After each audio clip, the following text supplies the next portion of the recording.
ஹல்லேலூயா, ஹல்லேலூயா, ஹல்லேலூயா. கர்த்தருடைய பரிசுத்த நாமத்திற்கு மகிமையும் ஸ்தோத்திரம் உண்டாவதாக.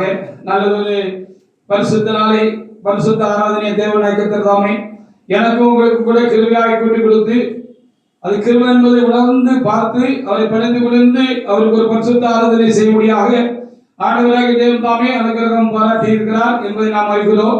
அதற்காக ஆண்டவருக்கு நாம் ஸ்தோத்திரம் செலுத்துவோமாக. பாட்டாளரையும் செய்தோம். அவருடைய வல்லமையை நம்மை நிரப்பக்கூடினாலே அவர்களை கரிகூர்ந்து மகிழ்ந்து அவரை பாடும்படியான நல்ல ஒரு பாக்கியம் நமக்கு உண்டாயிருந்தது. நேற்றைய காலத்திலும் இந்த நாளுக்குரிய வார்த்தைகளை என் தேவனே நீ தர வேண்டும் என்று சொல்லி அவருடைய சமூகத்தில் நான் காத்திருந்தேன். அப்பொழுது தேவனாய கர்த்தர் எனக்கு ஒரு வெளிப்படுத்தலை தேவனாய கர்த்தர் கொடுத்தார். அதோடு தொடர்ந்து கர்த்தர் நல்ல வார்த்தைகளையும் அதற்கு ஏதுவான நல்ல ஒரு வார்த்தைகளை கூட தேவனாய கர்த்தர் தாமே கொடுத்தார். அதற்காக என் ஆண்டவரே நான் அதிகமாக நான் ஸ்தோத்திரம் செலுத்துகிறேன். நான் கண்ட அந்த தரிசனத்தில் சில உண்மை உள்ள ஊழியக்காரர்கள் ஜனங்கள் மத்தியிலே கடந்து போய் ஆண்டவருடைய வார்த்தையை அவர்களுக்கு போதிக்கிறதாக நான் பார்த்து கொண்டிருக்கிறேன். அப்படி போதித்துக் கொண்டிருக்கிற பொழுது அவர்கள் போதிக்கிறதான அந்த விசுவாசம் உள்ள அந்த வார்த்தைகளை குழப்பும்படியாக மக்களை வேறு விதமாக சிந்திக்கவும் திசை திருப்பும்படியாக ஒரு சில இன்னும் சில ஊழியக்காரர்கள் அந்த இடத்துல கலந்து வருகிறார்கள்.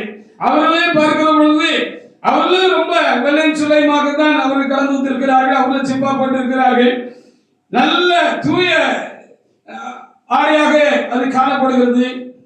அப்படி காணப்பட்டாலும் அவர்கள் அங்கே இருக்கிற ஜனங்களை உண்மையாக ஊழியம் செய்கிற ஊழியக்காரருடைய வார்த்தைகளை புரட்டுகிறவர்களாகவும் வேறு விதமாக அவர்களை திருப்புகிறவர்களுமாக அவர்கள் இருக்கிறார்கள். ஆனால் அவர்களை பார்த்தால் தேவனுடைய மனிதர்கள் போல ஊழியக்காரர்கள் போல தான் அவர்கள் இருக்கிறார்கள். ரொம்ப பிரைட்டாகத்தான் பார்க்கிறதற்கு இருக்கிறார்கள். ஒரு ஆடையும் அவருடைய காரியங்கள் எல்லாம் அப்படித்தான் இருக்கிறது. அப்பொழுது இந்த உண்மையாக ஊழியம் செய்கிற இந்த ஊழியக்காரர் ஒருவர் இவருடைய காரியங்களை அறிந்து கொண்டு இவர்களை கூர்ந்து பார்க்கிற பொழுது இவர்கள் ஜிப்பாவுக்குள்ள ஒரு என்ன சொல்வார்கள், என்ன சொல்கிறது என்று சொல்லி பார்க்கிற பொழுது இந்த ஐடி கார்டு ஒன்று போட்டிருப்பார்கள் என்று பார்க்கிறோம் அல்லவா. இப்பொழுதெல்லாம் எந்த துறையில நான் வேலைக்கு போனாலும் சரி, படிக்கிற பிள்ளைகளாக இருந்தாலும் சரி, பள்ளிக்கூடத்தில் கல்லூரியில் படிக்கிறவர்களாக இருந்தாலும் சரி, அவர்கள் பேர் என்ன, அவர்கள் காரியம் என்ன, அவர்களுடைய டிஜிக்ஷன் என்ன, அவர்கள் என்ன பதவியில் இருக்கிறார்கள் என்பதை எல்லாம் அதில் என்ன செய்வதற்கு எழுதியிருக்கோ அதை என்ன செய்வார்கள், கழுத்தில் போட்டிருப்பார்கள். கழுத்தில் போட்டிருக்கிறவர்கள் என்ன செய்வார்கள், வெளியரங்கமாக அதை என்ன செய்வார்கள், கழுத்தில் போட்டிருப்பார்கள். தாங்கள் போட்டிருக்கிற சட்டைக்கு மேல அந்த ஐடி கார்டு என்ன செய்வார், கழுத்துல கோர்த்து அப்படி போட்டிருப்பார்கள். பஸ்ல கூட கண்டக்டர் எல்லாம் போட்டிருக்கிறார்கள், நான் பார்க்கிறோம் அல்லவா. அப்படி போட்டிருப்பார்கள் என்று சொல்லி இருக்கிறோம். அதை பார்த்து விட்டு அவருடைய எல்லா டீடைல்ஸும் நமக்கு எப்படிப்பட்டவர், என்ன உத்தியோகத்தில் இருக்கிறார், அவருடைய நிலை என்ன, அவருடைய அந்தஸ்து என்ன, காரியம் என்ன என்பதெல்லாம் நமக்கு தெரியும். ஆனா இந்த அப்படியாக புரட்டுகிற இந்த ஊழியக்காரர்கள் மக்கள் மத்தியில் தேவனுடைய தூதர்களை போல கடந்து வந்து விசுவாசத்தை திசை திருப்புகிற இந்த ஊழியக்காரர்கள் என்ன செய்திருக்கிறார்கள் என்று சொன்னால், அதை உள்ளுக்குள்ள என்ன செய்திருக்கிறார்கள், இந்த சட்டைக்கு அந்த போட்டுக்கு சிப்பாக்கு உள்ள அதை போட்டிருக்கிறார்கள். ஆனாலும் இந்த உண்மை உள்ள ஊழியக்காரர்கள் அவர்களை கூர்ந்து பார்க்கிற பொழுது அவருடைய பார்வை ஊடுருவி போய் என்ன செய்கிறதுன்னு சொன்னால், அவர்களை குறித்து என்ன அங்கே அந்த ஐடி கார்டில் எழுதப்பட்டிருக்கிறது என்பதை அவர் கண்டுபிடித்து விடுகிறார். அதுக்காக என் தேவனாய் கர்த்தரை நான் ஸ்தோத்திரிக்கிறேன். ஹல்லேலூயா. அது எழுதியிருக்கிறது இவருக்கு கள்ள அப்போஸ்தலரும் கபட்டு ஊழியக்காரரும் என்று சொல்லி அங்கே எழுதப்பட்டிருக்கிறார். ஹல்லேலூயா, ஹல்லேலூயா. அப்படி ஒரு காரியம் பார்த்த பொழுது அவர் அப்படி அவர்களை பிடித்துக் கொள்கிறார், அந்த சட்டையை பிடித்துக் கொள்கிறார். அப்பொழுது அவருடைய ரூபம் என்ன என்பதையும் அவருடைய காரியங்கள் என்ன என்பதையும் அங்கே இருக்கிறதான மக்களுக்கும் என்ன செய்கிறது, புரிய ஆரம்பித்து விடுகிறது. ஒரு சிலர் அவர்கள் யார் என்பதை அடையாள காண ஆரம்பித்து விடுகிறார்கள். என்ன என்ன என்று மற்றவர்கள் கேட்கிற பொழுது அந்த உண்மை உள்ள ஊழியக்காரர் என்ன சொல்கிறார் சொன்னால், அவர்களுக்கே தெரியும், கூட இருந்த அவர்களுக்கே தெரியும், நீங்க அவர்கிட்ட கேட்டுக்கொள்ளுங்கள் என்று சொல்லுகிறார். இப்படி அந்த கள்ள ஊழியக்காரருடைய செயல்களும் மக்களுக்கு தெரிய வருகிறது. அவர்கள் அவருடைய காரியங்கள் காட்டி கொடுக்கப்படுகிறது என்று சொல்லி நான் அந்த வெளிப்படத்திலே கண்டேன். அப்படி நான் கண்ட பொழுது என் தேவனாய கர்த்தர் தாமே இன்றைக்குரிய பிரசங்க வாக்கியத்தை தேவனாய் கர்த்தர் எனக்கு முன்னே கொண்டு வந்தார். அதற்காக என் தேவனாய் கர்த்தருக்கு நான் ஸ்தோத்திரம் செலுத்துகிறேன். மல்கியாவின் தீர்க்க தரிசன புத்தகத்திலே 3ஆம் அதிகாரத்திலே 18வது வார்த்தையை தேவனாய் கர்த்தர் அந்த வேளையில எனக்குள்ளே கொண்டு வந்தார். அவைகளை முன்னிறுத்தி தொடர்ந்து வார்த்தைகளை தந்தார். அந்த வார்த்தைகளை உங்களோடு கூட பகிர்ந்து கொள்வதற்கு கர்த்தர் தொடர்ந்து நல்ல வார்த்தைகளை தரும்படியாக தேவனுடைய பிள்ளைகளாக நீங்கள் ஜெபத்தோடு தேவனுடைய சமூகத்தில் நீங்கள் பிரசங்க வாக்கியங்களையும் இந்த பிரசங்கத்தை கேட்க முடியாத உங்களை அன்போடு கூட நான் வேண்டிக் கொள்கிறேன். மல்கியா புஸ்தகத்துல 3ஆம் அதிகாரத்துல 18வது வார்த்தையை ஒரு தேவனுடைய பிள்ளை எழுந்து நின்று வாசிக்கிறார். கர்த்தர் என்ன நமக்கு சொல்ல போகிறார் என்று நானும் சேர்த்து கேட்க ஆவலாக இருக்கிறேன். அதுக்காக என் தேவனாய் கர்த்தரை நான் சோதரிக்கிறேன். வாசிங்க. அப்பொழுது நீங்கள் ஆன் பண்ணியிருக்கா?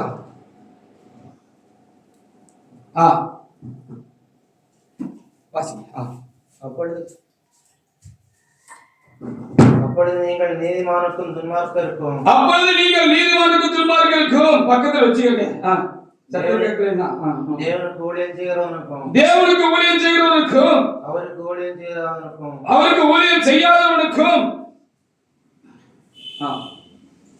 இருக்கிற வித்தியாசத்தை திரும்பவும் காண்பீர்கள் என்று அங்கே எழுதப்பட்டிருக்கிறார்.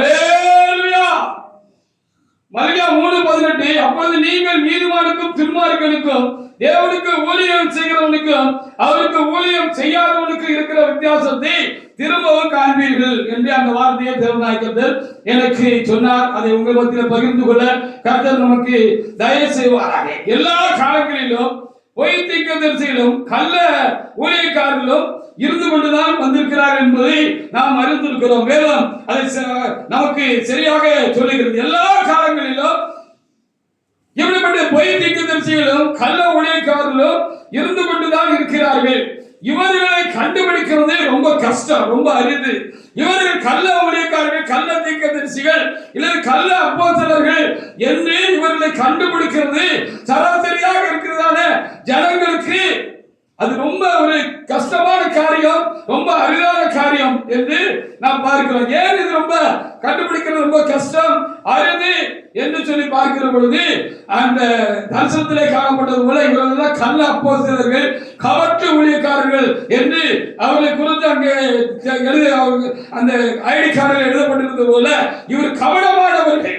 கவனம் என்றால் உங்களுக்கு தெரியும் என்று நான் எண்ணுகிறேன். இவர்கள் சரியான கவன வேஷதாரி அப்படின்னு சொன்னால் பல வேஷம் போடுவாரு. இடத்துக்கு தக்கன வேஷம் போடுவாரு, ஆளுக்கு தக்கன வேஷம் போடுவாங்க. அப்படிப்பட்டவங்க நேரத்துக்கு தக்கன தன்னுடைய வேஷத்தை கலரை என்ன செய்வாங்க, மாற்றிக்கிட்டே இருப்பாங்க.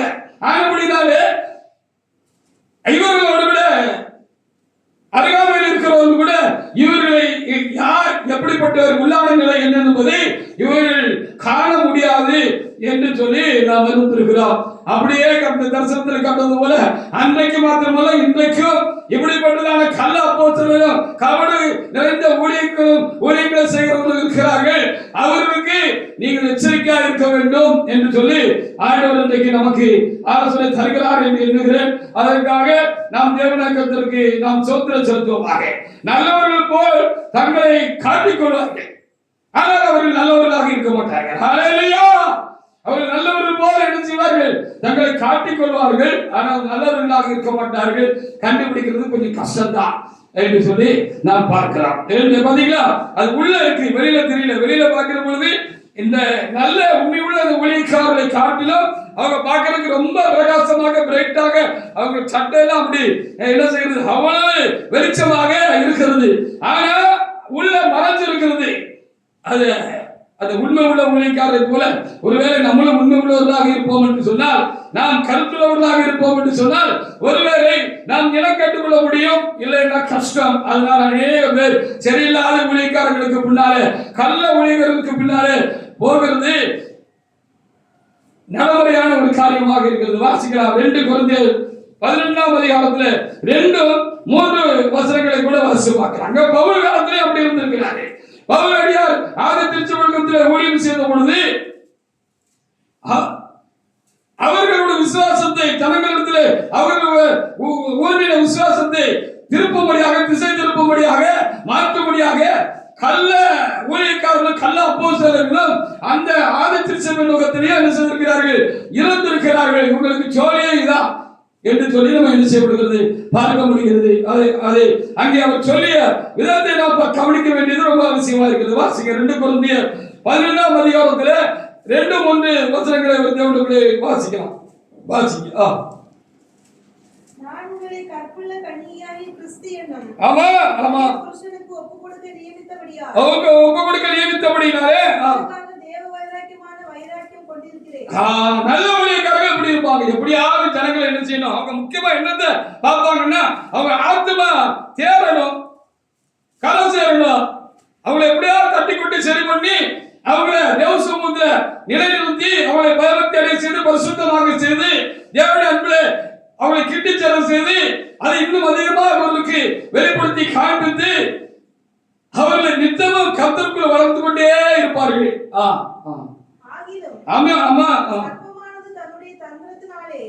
சர்ப்பமானது தன்னுடைய தந்திரத்தினாலே ஏவாளை வஞ்சித்தது போல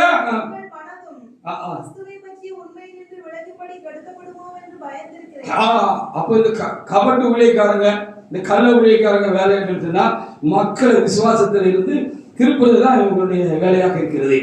சரியா ஆண்டவருக்குள்ள அவங்க நடத்த மாட்டாங்க. அப்படிதான் இவங்களுடைய ஊழியர்கள் எல்லாம் இருக்கும். அப்படி 2 வகையான ஊழியக்காரர்கள் இந்த காலத்தில் இருக்கிறாங்க, எல்லா காலத்திலும் இருந்திருக்கிறாங்க. நல்லவங்க இருக்காங்க, உண்மை உள்ளவங்க இருக்கிறாங்க, சரியில்லாத கள்ள ஊழியக்காரர்கள் இருந்து கொண்டுதான் இருக்கிறார்கள். ஹல்லேலூயா. வாசி பாருங்க 11 முதல் சில வசனங்களை வாசி பாருங்க. சாட்சி வாசிங்க. இப்படி சொல்ல வேண்டியது என்ன? பயந்திருக்கிறேன், உங்களை குறித்து பயந்திருக்கிறேன் என்று தேவதூதர்களை பார்த்து சொல்ல வேண்டியது என்ன என்று சொன்னால், நல்ல ஊழியக்காரர்களுக்கு இடையில கலைகளை போல ஊழியக்காரர்கள் அங்காங்கே இருக்கிறார்கள். இவர்கள் உங்களை விசுவாசத்தை திருப்பிடக்கூடாது என்று, உங்களை வஞ்சித்து போடக்கூடாது என்று நாங்கள் பயந்திருக்கிறோம். இப்படி சொல்லுகிறது என்ன அப்படின்னு சொல்லி அதுக்கு விளக்கம் சொல்றார். ஏன் அப்படி சொல்றேன் அப்படின்னு சொல்றார். நான் உங்களை சிநேகிதனாலேயா, நான் உங்களை சிநேகிக்காதனாலேயா அவர் அறிவார், கர்த்தர் தேவன் அறிவார். மேலும் எங்களை விரோதிக்க சமயம் தேடுகிறவர்களுக்கு சமயம் கிடைக்காதபடிக்கு குறித்து மேன்மை பாராட்டுகிற காரியத்தில் எங்களைப் போல காணும்படி நான் செய்வதே இன்னும் செய்வேன். அப்படிப்பட்டவர்கள் கள்ள அப்போஸ்தலர்கள் கபடமுள்ள வேலையாட்கள். இந்த வார்த்தையை கர்த்தர் சொன்னார். கபடமுள்ள வேலையாட்கள். ஹல்லேலூயா. நல்லவங்க கிடையாது. விசுவாசத்தை வேறு விதமாக திருப்புகிறவர்கள், திசை திருப்புகிறவர்கள் கபடமுள்ள வேலையாட்கள் கிறிஸ்துவினுடைய அப்போஸ்தலரின் வேஷத்தை தரித்து கொண்டவர்களாய் இருக்கிறார்கள். அது ஆச்சரியம் இல்லை. அதுவும் ஆச்சரியம் இல்லை. சாத்தானும் ஒளியின்றதனுடைய வேஷத்தை தரித்து கொள்ளும். ஆமா, ஏமாத்துக்காரங்க இவங்ககிட்ட எச்சரிக்கையா இருக்கணும் அப்படின்னு என்ன செய்யப்பட்டிருக்கிறது, சொல்லப்பட்டிருக்கிறது. அடுத்த சொந்த கூட வாசிக்கலாம். ஆகையால் தேவனுடைய ஊழியக்காரரும் ஊழியக்காரருடைய வேஷத்தை தரித்து கொண்டார். தேவனுடைய ஊழியக்காரர்கள் அவனுடைய ஊழியக்காரனும் நீதியின் ஊழியக்காரர் வேஷத்தை தரித்து கொண்டார். அது ஆச்சரியம் இல்லவே. அது ஆச்சரியப்படுறதுக்கு ஒண்ணு இல்லையே. அவர்கள் முடிவு அவர்கள் கிரியைகளுக்கு தக்கதா இருக்கும் அப்படின்னு இந்த ஜனங்கள் மத்தியில இப்படி 2 விதமான ஊழியக்காரர்கள் இருக்கிறாங்கப்பா. அப்படி அந்த காலத்துல ஜாக்கிரதையாக இருக்க அப்படின்னு சொன்னதாக நம்ம என்ன செய்ய முடிகிறது, பார்க்க முடிகிறது. அந்த பெரிய பைபிள அந்த மாமாட்ட கூட அது அதுல எப்படி வாசிக்காருப்பா, பெரிய பைபிள கொடுத்துட்டு அந்த பைபிள வாங்கிக்கலாம் அப்படின்னு சொன்னாங்க. அங்க என்ன செய்யப்பட்டிருக்கிறது, எழுதப்பட்டிருக்கிறது. அவைகளுக்காக நாம் ஆண்டவரை நாம் என்ன செய்யணும், அதிகமாக நாம் சோதரிக்க வேண்டியவர்களா இருக்கிறோம். பாத்தீங்களா, அப்படியானால் நான் ரொம்ப இப்ப யாருக்கு எச்சரிக்கையா இருக்கணும்னா, சாத்தானுக்கு மட்டும் இல்ல, இந்த கள்ள ஊழியக்காரர்களுக்கும் நம்ம ரொம்ப எச்சரிக்கையா இருக்கணும். ஹல்லேலூயா. நம்மளை விசுவாசத்துல இருந்து புரட்டிடுவாங்க, நம்ம விசுவாசத்தை புரட்டி போட்டுருவாங்க.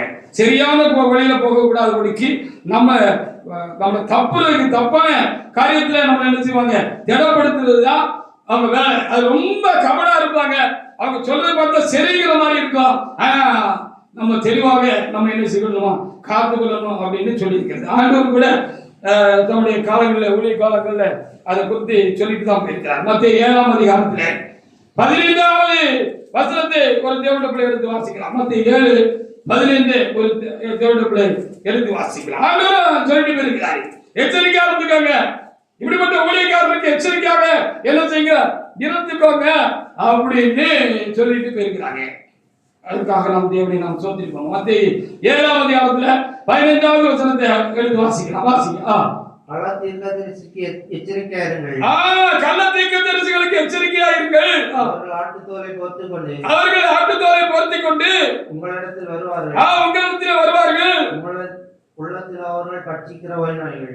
உள்ளத்தில் அவர்கள் பட்சிக்கிற ஓநாய்கள். ஹalleluya. ஆனா உள்ள வேற மாதிரி, வெளியில அப்படி என்ன சொல்வாங்க, நல்லவங்க மாதிரி காண்பிக்காங்க. வாசிங்க, தொடர்ந்து வாசிங்க. அவருடைய கனிகளினாலே அவர்களை அறிவீர்கள். ஆனாலும் அவருடைய கனிகளினாலே அவர்களை அறிய முடியும். முச்செடிகளில் திராட்சை பழங்களையும் அத்திப்பழங்களையும் பறிக்கிறார்களா? முட்புட்டு வச்ச முள்ளுகளையும் அத்திப்பழங்களையும் பறிக்கிறார்களா? அப்படியே நல்ல மரமெல்லாம் நல்ல கனிகளை கொடுக்கும். நல்ல மரமெல்லாம் நல்ல கனிகளை கொடுக்கும். கெட்ட மரமும் கெட்ட கனிகளை கொடுக்கும். ஆமா ஆமா, வாசிங்க. நல்ல மரம் கெட்ட கனிகளை கொடுக்க மாட்டாது. நல்ல மரம் கெட்ட கனிகளை கொடுக்க மாட்டாது. கெட்ட மரம் நல்ல கனிகளை கொடுக்க மாட்டாது. நல்ல கனி கொடாத மரம் எல்லாம் வெட்டுண்டு என்ன செய்யும்? அக்கினியினால் போடப்படும். அதனால் அவருடைய கனிகளினாலே அவர்கள் அறிவீர்கள் சொல்லப்பட்டிருக்கிறது. ஹalleluya. ஆனாலும் இவர்கள் மதிகேடு சந்தர்ப்ப சூழ்நிலைகள்ல என்ன செஞ்சிடும்? வெளியாகிறோம். பெரிய பசுத்தவான்கள் போல தங்களை காட்டிக் கொள்வார்கள். அப்படிம்பாங்க, இப்படிம்பாங்க, அதும்பாங்க, இதுவாங்க, ஆமாங்க, பூமாங்க, எல்லாம் சரிதான். நமக்கும் அவங்களுடைய தோற்றத்தையும் அவருடைய காரியங்களையும் பார்த்தா அப்படி இருக்கும். ஆனா அவர் கிரியைகள்ல அது வெளிப்பட்டு விடும் என்று என்ன சொல்லப்பட்டிருக்கிறது. சமயத்துல சமய சந்தர்ப்பத்துல அவங்க யாருன்னு நம்ம கண்டுகொள்ள வேண்டும் என்று சொல்லி கர்த்தர் சொல்லுகிறார். ஹalleluya. யார் எப்படி நம் என்று சொல்ல நடத்துகிறவர்கள் மற்றவர்கள் எப்படி என்பதையும் நாம் தெளிவாக நம்முடைய ஆன்மாவிலே நாம் உணர்ந்து புரிந்து அறிந்து வைத்திருக்க வேண்டும். இல்லாவிட்டால் நாம் அவருடைய தவறான வழிநடத்தலுக்கு நாம் ஆராய்விட முடியும். அவருடைய காரியங்களில் நாம் சிக்கிக்கொள்ள முடியும் என்று சொல்லி நாம் பார்க்க முடிகிறது. மத்திய 7ல கூட தொடர்ந்து 16-20 வரைக்கும் இந்த வாசித்தோம் அல்லவா? ஆனால் இவரை இணை கொண்டு கொள்ளலாம் என்று என்ன செய்யப்பட்டிருக்கிறது? அங்கே நமக்கு இழந்து கொள்ளப்பட்டிருக்கிறது. எல்லா காலங்களிலும் உண்மை உள்ள மனிதர்கள் ஊழியக்காரர்களும் இருந்திருக்கிறார்கள். ஒரு கபட்டு ஊழியக்காரர்களும் இருந்திருக்கிறார்கள் என்று வேதம் சொல்கிறது. 2 நாளாகமம் புஸ்தகத்திலே 18ஆம் அதிகாரத்தில் 10வது வசனத்தை நீங்க எடுத்து வாசித்து பாருங்க. இவங்க ஆள் கண்டு ஆள் பேசுவார்கள். சூழ்நிலைக்கு தக்க மாறி மாறி நடந்து கொள்வார்கள், பேசுவார்கள். இவருடைய காரியங்கள் ஒரு குழப்பமான ஒன்றா இருக்கும். நம்ம தெளிவடைய முடியாது. சரியில்லையோ நினைக்கிற பொழுது நல்ல மாதிரி பேசுவாங்க. நல்ல மாதிரி பேசுகிற பொழுது திடீர்னு அவருடைய செயல்கள்ல காரியங்கள் நமக்கு கொஞ்சம் இடரெல்லாம் இருக்கும். என்ன இப்படி அப்படின்னு ஒரே குழப்பமாக இருக்கும். நம்ம தெளிவா இல்லைன்னா நம்மளை குழப்பிடுவாங்க. நம்ம தான் தெளிவா இருக்கணுங்கிறதுக்காக கர்த்தர் இந்த வார்த்தைகளை நமக்கு இன்றைக்கு இப்படி ஒரு காரியங்களை கர்த்தர் நமக்கு தருகிறார் என்று சொல்லி பார்க்கிறோம். அப்போ எல்லா காரியங்களும் அப்படி அவங்க இருந்திருக்கிறாங்க. 2 நாளாகமம் புஸ்தகத்துல 18:10 ஒரு தேவனுக்குள்ள எடுத்து வாசிக்கலாம். வாசிங்க. கேனானாவின் குமாரனாகிய சிதேக்கியா தனக்கு இரும்பு கொம்புகளை உண்டாக்கி சீரியரை முட்டி நீர் மூலமாக்குவீர். சீரியரை முட்டி நிர்மூலமாக்குவீர் என்று கர்த்தர் சொல்லுகிறார் என்றான். ஆண்டவர் சொல்லுறாருன்னு ஆண்டவர் சொன்னதாக ஆண்டவர் நாமத்தினால இந்த சிதேக்கியாங்கிற ஒரு ஊழியக்காரன் சொன்னான் அப்படின்னு சொல்லி அங்கே எழுதப்பட்டிருக்கிறது. நம்ம சரியில்லாம இருக்கும் பொழுது கர்த்தர் ஆசீர்வதிப்பாருன்னு ஒரு ஊழியக்காரர்கிட்ட ஆண்டவர் ஒரு நாள் சொல்ல மாட்டார். ஹalleluya. ஜனங்களா இருக்கட்டும், நானா இருக்கட்டும், யாரா இருக்கட்டும், நம்முடைய வாழ்க்கையில ஆவிக்குரிய வாழ்க்கையில நாம் குறைவுள்ளவர்களாக இருக்க, நாம் சரியில்லாமல் இருக்க, அந்த குறைபாடுகளை வைத்துக் கொண்டு அதை சரி செய்யாமல்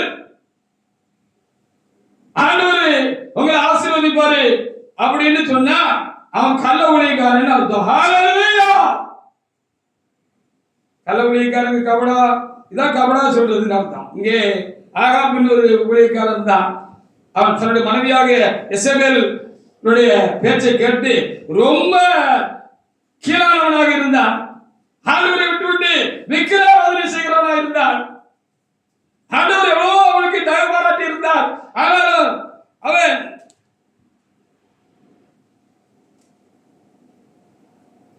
அந்த இரக்கத்தை அவன் உணரவில்லை.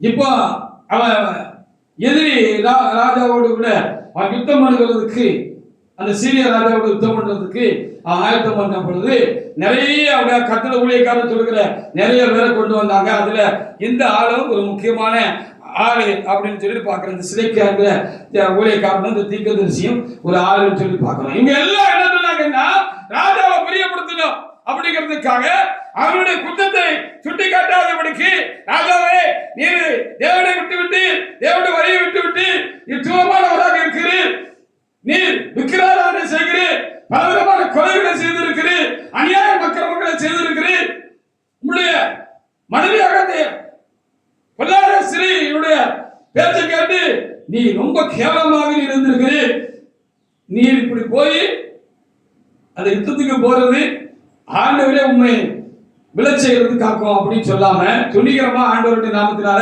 இவங்க இந்த மனுஷனும் கூட சேர்ந்தவங்க என்ன செஞ்சாங்கன்னா, நீ போம் அது வாய்க்கும், நீ செய்யும் வருவேன் என்று சொல்லி சொன்னதாக இங்கு எழுதப்பட்டிருக்கிறார். ஒன்றை மாத்திரம் தெரிந்து கொள்ளுங்கள், நமக்கு சரி செய்ய வேண்டிய காரியங்கள் இருந்தால் அதை சரி செய்ய வேண்டும். அப்படி சரி செய்ய வேண்டியது இருந்தால் பாலத்தோடு உங்களுக்காக யாருக்காகவோ ஒரு உண்மை உள்ள ஊழியக்காரன் ஜெபிக்கிறார் என்று சொன்னால், ஆண்டவர் ஏன் இப்படி என்று, இந்த பிரச்சனை ஏன், இந்த குறைவுகள் ஏன் என்று சொல்லி அவர்கள் ஜெபிக்கிற பொழுது அப்படி ஏதாவது காரியம் மறைந்திருந்துச்சு அப்படின்னு சொன்னா கர்த்தர் அதை சொல்லுவாரு. ஞானமா அவங்ககிட்ட சொல்லி அவங்க அந்த காரியத்தை சரி பண்ண சொல்லணும், அதை நேர்படுத்த சொல்லணும்.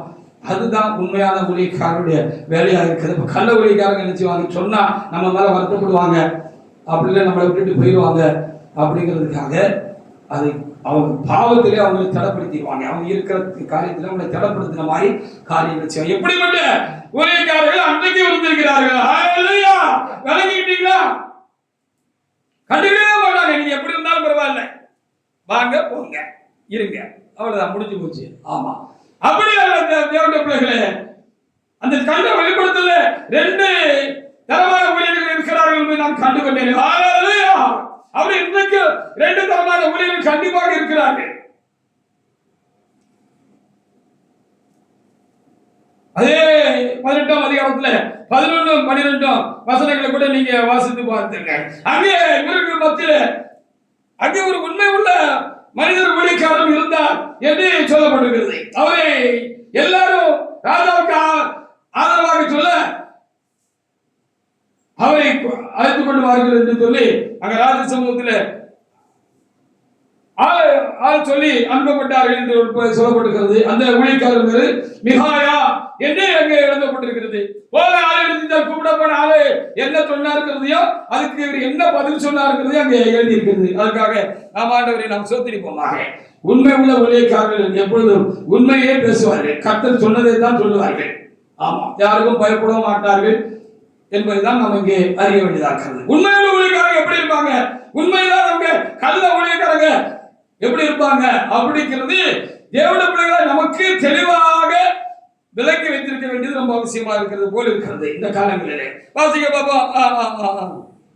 சகல தீர்க்கதரிசிகளும் தீர்க்க தரிசனம் சொல்லி கிளையாத்தில் உள்ள ராமாத்திற்கு போம், உமக்கு வாய்க்கும், கர்த்தரதை ராஜாவின் ஒப்பு கொடுப்பார் என்றார்கள். தொடர்ந்து வாசிக்கலாம்.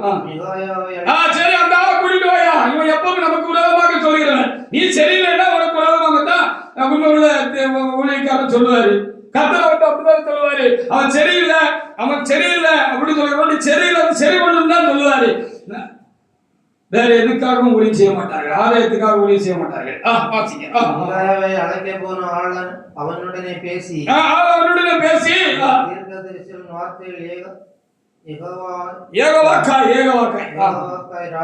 நன்மையா இருக்கிறது, வார்த்தை அவர்களில் ஒருவர் வார்த்தை போல இருக்கும்படிக்கு நன்மையாக சொல்லும் என்று அவர் கூப்பிட்டாரு. கூட்டிட்டு சொன்னாரு ராஜா. அத கூப்பிடுறதுக்கு போனா அங்க ராஜ சபையில ரொம்ப கூப்பிடுறாங்க, வாரம் அப்படி கூப்பிட்டு அங்க எல்லாம் ராஜாவுக்கு சார்பா பேசிக்கிட்டு இருக்கிறாங்க, காரியங்களை சொல்லிக்கிட்டு இருக்கிறாங்க. நீர் சும்மா ஏதாவது எனக்கு முடக்க ஏதாவது சொல்லாம பேசாம நீர் என்ன செய்யும், நீர் அவங்களோட சேர்ந்து ஒத்து ஊதுமையா அப்படின்னு இவர்கிட்ட சொன்னாங்க. சரின்னு அவர் சொன்னாரு. அடுத்த வசனத்துல எழுதப்பட்டிருக்கிறது. பார்த்து பாருங்க. அப்படியா சரின்னு சொன்னாரு. அப்படியா அப்படியா சொன்னாரு. வாசிங்க. அதற்கு மிகாயா சொல்வதை செய்வேன் என்று கர்த்தருடைய ஜீவனை கொண்டு சொல்லுகிறேன். ஆமா, ஆண்டவர் என்ன சொல்றாரோ அதைத்தான் சொல்லுவேன் என்று ஜீவனை கொண்டு என்ன செய்கிறேன் சொல்லுகிறேன் அப்படின்னு அவர் சொல்லிட்டார். அப்படி அவர் சொன்னார் என்று சொல்லி கீழே உள்ள வசனங்களிலே நம்ம என்ன செய்யப்படுகிறது, நாம் பார்க்க முடிகிறது. என்னப்பா கர்த்தர் என்ன சொல்றாரு? அங்க 2 ராஜாக்கள் உட்கார்ந்திருந்தாங்க. ஒருவர் தேவனுக்கு கீழ்ப்படியாத ஊழியக்காரன், துணிகரக்காரன், மோசமான ஆளு. இன்னொரு ஆள் யோசபா, தேவனுக்கு பயந்து ஊழியம் செய்கிற யூதாவினுடைய ராஜாவாக அவர் இருந்தார். 2 பேர் இருந்தாங்க என்று சொல்லி நம்ம இங்க என்ன செய்யப்படுகிறது, நம்ம பார்க்க முடிகிறது. அப்போ அவர்தான் வேற ஊழியக்காரர்கள் கேட்டாங்கன்னு அங்க இன்னொரு பகுதியில எழுதப்பட்டிருக்கிறது. அப்போ அவர் என்ன சொன்னாரு பாருங்க. 19 முதல் வாசி பாருங்க. அப்பொழுது கர்த்தர் இஸ்ரவேல் ராஜாவை கிலேயாத்தில் உள்ள ராமாத்தில் போய் விழும்படிக்கு அவனுக்கு போதனை செய்கிறவன் யார் என்று கேட்டதற்கு அப்பொழுது ஒரு ஆவி புறப்பட்டு வந்து நான் அவனுக்கு போதனை செய்வேன் என்றது. அப்பொழுது நான் போய் அவனுடைய தீர்க்கதரிசிகள் எல்லாரும் வாயிலும் பொய்யின் ஆவியாக இருப்பேன். நீ அவனுக்கு போதனை செய்து அப்படி நடக்க பண்ணுவாய். போய் நீ அப்படியே செய்யலாம். அதனாலே கர்த்தர் பொய்யின் ஆவியை இந்த உம்முடைய தீர்க்கதரிசியின் வாயிலை கட்டளையிட்டார். கர்த்தர் உம்மை குறித்து தீமையை சொன்னார் என்றான். இவங்க எல்லாம் பொய் சொல்லியிருக்காங்க. இவங்க பொய்யான ஊழியக்காரங்க, கள்ள தீர்க்கதரிசிகள். இவர்கள் இப்படி மனுஷருக்கு சாதகமா செய்வாங்க அப்படின்னு சொல்லியிருக்கு. அந்த காலத்திலே அப்படி இருந்தார்கள் என்று சொல்லப்பட்டு இந்த காலத்தில் இருப்பார்கள் என்று நாம் ரொம்ப கவனமாக எந்த தொழிலும் உண்மை சொல்றதுக்கு அவங்க என்ன செய்யல, உண்மையோட ஊழியக்காரங்க பயப்பட மாட்டாங்க. உள்ளத சொல்லிட்டு போய்கிட்டே இருப்பாங்க. ஹல்லேலூயா. ஒருவேளை அந்த குறைவு அவங்களுக்கு வந்துடக்கூடாது என்று சொல்லி அன்புள்ள உள்ளமா இருக்கிறபடினாலே அவர்களுக்காக ஜெபம் பண்ணுவார்கள். நம்ம அதைத்தான் ரொம்ப முக்கியமா என்ன செய்யணும், பார்த்துக்கொள்ளணும். அப்போ என்ன நடந்துச்சு பாருங்க. 23, 24 வசனங்க. இப்படி சொன்ன உடனே அந்த முதல்ல கள்ள தீர்க்கதரிசி சொல்ல அந்த கள்ள தீர்க்கதரிசி என்ன செஞ்சிருக்கான், வந்து இந்த நல்ல தீர்க்கதரிசியை, உண்மையான தீர்க்கதரிசியை செவத்துல ஒரு அறாறு இருந்துச்சு. இப்படி ஒரு கடினமான வார்த்தை சொல்லி இருக்கிறதை நம்ம பார்க்கிறோம். அப்பொழுதும் அவர் நற்கரு கர்த்தர் என்ன சொன்னாலும் சொல்லிட்டு அவர் வாட்டில் இருந்தாரு. அவர் பிடிச்சி செயலில் கூட போட்டாங்க அப்படின்னு சொல்லி நம்ம பார்க்கப்படுகிறது. என்ன வந்தாலும் உண்மை பேசுகிற ஊழியக்காரர்கள் உண்மையை பேசுவார்கள் என்று நாம் அறிந்து கொள்ள வேண்டியது அவசியமா இருக்கிறது. வாசிங்க. அப்பொழுது கனானாவின் குமாரனாகிய சிதேக்கியா கிட்ட வந்து கன்னத்தில் அடித்து என்னை விட்டு உன்னோட பேசும்படி வந்தது என்றான். நீ ஒழித்துக் கொள்ள உள்ளரை பதுங்கும் நாளிலே உண்மை உள்ள ஊழியக்காரங்க எப்பொழுதும் உண்மையா ஊழியம் செய்வாங்க. கடித்து கொள்ள வேண்டிய நேரத்தில் கடித்து கொள்வாங்க. கடித்து கொடுத்துட்டு அவங்க சோர்த்து போனாங்கன்னா அப்புறம் அவங்களுக்கு அன்பு பாராட்டி அவங்கள எப்படி செய்யணுங்கிறதாங்க சேர்த்து கொள்வாங்க, நினைச்சு கொள்வாங்க. அவங்களுக்காக அவங்க தனிப்பட்ட முறையில் தேவ சமூகத்தில் அவங்க தேவ சமூகத்தில் விழுந்து கிடப்பாங்க, காத்து கிடப்பாங்க. இவங்க கபடு உள்ளவங்களா இருப்பாங்க. இவங்களை கண்டுபிடிக்க முடியாது, கண்டுபிடிக்கிறது ரொம்ப கஷ்டம் அப்படின்னு எழுதப்பட்டிருக்கிறது. ஆனாலும் நமக்கு அவரு நாம் கத்திரத்துல நம் தெளிவுள்ளவர்களா இருந்தால் நம்ம அவங்களை கண்டுகொள்ளலாம். கலாத்தியர் 4ஆம் அதிகாரத்துல 14வது வசனத்தை ஒரு தேவனுடைய எடுத்து வாசிக்கலாம். கலாத்தியர் 4:14 வாசிக்கலாம். ஏழை நினைச்சிருக்காரு.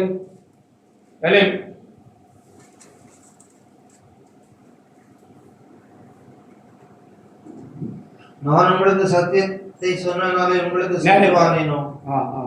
பைபிள் எடுத்து வச்சு பாரு. நான் உங்களுக்கு சத்தியத்தை சொன்னனாலே சத்ருவானேனோ. அவரோட பிள்ளை நாடி வைராக்கிய பாராட்டுகிறார்கள். ஆமா ஆமா. ஆகிலும் நல்மனதோடு அப்படி செய்யாமல் அவர்களை நாடி வைராக்கியம் பாராட்டும் பொருட்டு அதனால சொல்லப்படுவர்களுக்கு வார்த்தை வந்துட்டாலும் பரவாயில்ல, நம்மளை ஏற்றிட்டாலும் பரவாயில்ல, சொல்ல வேண்டியதை உண்மையை இருக்கிறபடி என்ன செய்வாங்க, அவர் சொல்லிடுவாங்க அப்படின்னு சொல்லி எழுதப்பட்டிருக்கிறது. 2 பேர் 2ஆம் அதிகாரத்தில் 1ஆம் வசனத்திலிருந்து நீங்க வாசிக்கலாம். இவர்கள் ஏன் இப்படி இவருக்கு ஏதோ ஆலயத்துக்காக ஊழியம் செய்யறவங்க வச்சுக்கோங்களேன். ஹல்லேலூயா.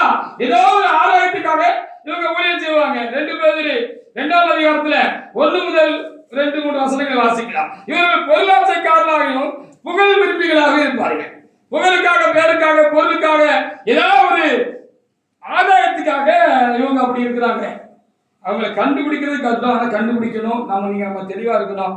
நம்ம ஜெபம் பண்ணி நாமும் கர்த்தருடைய சமூகத்தில் சரியா இருந்தோம்னா நாம் இவர்களை கண்டுகொள்ள முடியும், விளங்கிக் கொள்ள முடியும் என்று வேதம் நமக்கு சொல்லுகிறது. வாசிங்க.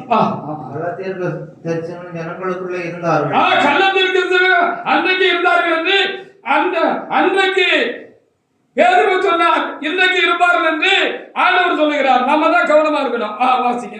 அப்படியே உங்களுக்குள்ள கள்ளபோதகர்கள் இருப்பார்கள். இன்னைக்கு இருப்பார்கள். அவர்கள் கேட்டுக்கேதோன வேத பொருட்களை தந்திரமாய் நுழைய பண்ணி தங்களை கிரேத்து கொண்ட ஆண்டவரை மறுதலித்து தங்களுக்கு தீவிரமான அழிவை விளைவித்துக் கொள்வார்கள். அவர்கள் கெட்ட நடக்கைகளை பின்பற்றுவார்கள். அவர்கள் நிமித்தம் சத்திய மார்க்கம் துசிக்கப்படும்.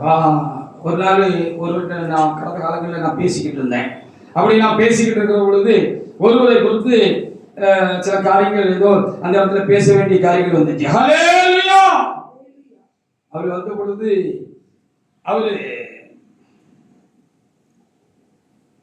அவரை குறித்து சொன்ன ஒரு சாட்சியான காரியம்,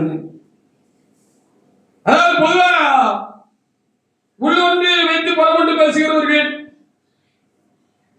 நடிக்கிறவர்கள், உண்மை என்றவர்களை குறித்து நாம் வழக்கமாக வழக்கு சொல்லுகிற பொழுது இவரு ரெட்டவாசக்காரன், இவனுக்கு 2 முகம் இருக்கு, நம்மகிட்ட ஒரு முகத்தை காட்டுவான், ஆனா இவனுக்கு வேற முகம் இருக்கு, அதான் உண்மையான முகம் அப்படின்னு சொல்லி நம்ம என்ன செய்வோம், சொல்லுவோம்ல. அப்படி போல ஒருவரை குறித்து பேசுகிற பொழுது அவர்கிட்ட பழகினாலே என்னமோ அவர் அந்த காரியத்தை சொன்னாரு. 2 முகம்லாம் இந்த ஆளுக்கு கிடையாது, பல முகம் இவனுக்கு இருக்கு, ஒவ்வொருத்தருக்கும் ஒவ்வொரு முகத்தை காட்டுவான் அப்படின்னு அந்த ஆளு சொன்னாரு. ஹல்லேலூயா. நான் சொல்லல, என்கிட்ட ஒரு ஆளை குறித்து பேசுகிற பொழுது கடந்த காலங்களில் என்ன செஞ்சாரு அப்படி சொன்னாரு. 2 முகம் கிடையாது மக்களே, இவங்களுக்கு பல முகம் இருக்கு, ஒவ்வொரு ஆட்டையும் ஒவ்வொரு முகம் காட்டுவான் அப்படின்னு சொன்னாங்க. அப்படிதான் இங்க என்ன செய்யப்பட்டிருக்கிறது, எழுதப்பட்டிருக்கிறது. வாசிக்கலாம். 3 வாசிட்டீங்களா? 3ஆவது வசனம். இவர்கள் வந்து சத்திய மார்க்கம் தூசிக்கப்படும். பொருளாசையுடையவர்களாய் தந்திரமான வார்த்தைகளால் தங்களுக்கு ஆயத்தமாக வசப்படுத்திக் கொள்வார்கள். போதும், இதுக்கு பின்னால் உள்ளது வேண்டாம், நமக்கு தேவையில்லை. ஹல்லேலூயா. அப்ப நம்ம கவனமா என்ன செய்யணும் இருக்கணும். 1 தெசலோனிக்கேயர் 2ஆம் அதிகாரத்துல 4-5 வசனங்களை வாசி பாருங்க. அதுல எழுதப்பட்டிருக்கிறது, உண்மை உள்ளவருடைய போதனை எப்படி இருக்கும், அவங்க நடந்துக்கிறது எப்படி இருக்கும் அப்படின்னு எழுதப்பட்டிருக்கிறது. அதற்காக நாம் ஆண்டவரை நாம் சோத்திருப்போமாக. 1 தெசலோனிக்கேயர் 2, 4-5 வசனங்களை வாசிக்கலாம். வாசிக்கலாம். சுவிசேஷத்தை என்னிடத்தில் ஒப்பிக்கத்தக்கதாக தேவன் உண்மை உத்தமனவர் என்று எண்ணி ஊழியத்தை எங்க பொறுப்புல கொடுத்திருக்கிறாங்க. நாங்கள் மனுஷருக்கல்ல எங்கள் இதயங்களை சோதிக்கிற தேவனுக்கே பிரியம் உண்டாக பேசுகிறோம். மனுஷருக்கு பிரியமா இல்ல, எங்கள் இதயங்களை சோதித்திருக்கிற தேவனுக்கு தான் நாங்க என்ன செய்கிறோம், பிரியம் உண்டாக நாங்க என்ன செய்கிறோம், பேசுகிறோம். உங்களுக்கு தெரிந்திருக்கிறபடி நாங்கள் ஒரு கால நிச்சயமான வசனங்களை பேசுகிறோம். ஆமா, உங்களை சந்தோஷப்படுத்த திருப்பி படுத்தணும் அப்படிங்கிற வார்த்தைகளை உண்மை உள்ள ஊழியக்காரங்க என்ன செய்ய மாட்டாங்க, பேச மாட்டாங்க. கர்த்தர் நாமத்தினாலே பொய்யான காரியங்களை எந்த சூழ்நிலையிலும் மனுஷருக்காக இவங்க பேச மாட்டாங்க. ஹல்லேலூயா. பேசக்கூடாது, பேசவே கூடாது. உங்களை வசப்படுத்திக் கொள்ளணும், உங்களை கைக்குள்ள வச்சுக்கணுங்கிறதுக்காக கர்த்தர் சொல்லாத ஒண்ணு உங்ககிட்ட சொன்னோம்னா அது புத்தியமான செயல். என்னைக்குனாலும் அப்படி செய்ததுக்கு உரிய பலன் அந்த ஊழியக்காரனுக்கு வரும். ஹல்லேலூயா. ஆமா, ஒரு நாள் தப்பிடலாம், என்னைக்கா ஒரு நாள் அது சிக்கல்ல போய் மாட்டிடும், கர்த்தர் அதை காமிச்சு கொடுத்துருவாரு. அவங்க கூட கர்த்தர் இருக்க மாட்டார், தொடர்ந்து இருக்க மாட்டார், கண்டிப்பாரு, எச்சரிப்பாரு. கர்த்தர் நாமத்தினாலே கர்த்தர் சொல்லாததை காண்பிக்காததை காண்பித்தேன், பார்த்தேன். கர்த்தர் சொன்னார் என்று வீணாக எந்த வார்த்தையும் நல்லதுக்காக தான் நான் சொன்னேன்னு கூட சொல்லக்கூடாது. ஹல்லேலூயா.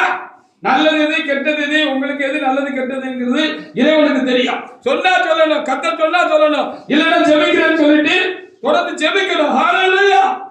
இதான் காரணம் அதான் காரணம்னு உங்களுக்கு தக்கன சொன்னா அல்லது கேட்கறவங்களுக்கு தக்கன சொன்னா அப்பதான் அவங்கள நமக்குள்ள வச்சுக்கிட முடியுங்கிறதுக்காக நம்ம என்ன செய்யக்கூடாது, அப்படிப்பட்ட காரியங்களை ஒரு நாளும் சொல்லக்கூடாது. பெரிய தீர்க்கதரிசிகள் வந்து பெரியவருக்கு அடுத்த ஸ்தானத்தில் பெரியவர்களாக இருக்கிறார்கள் என்று எண்ணியவர்கள் கூட, நம்ம உண்மையாக நம்பினவங்க கூட, இவங்க கர்த்தருடைய மனிதர்கள், தேவனுடைய மனிதர்கள், இவர் கர்த்தர் சொல்லுகிற நமக்கு சொல்லுகிறார் என்று முழுசா நம்பிக்கை இருந்தவங்க கூட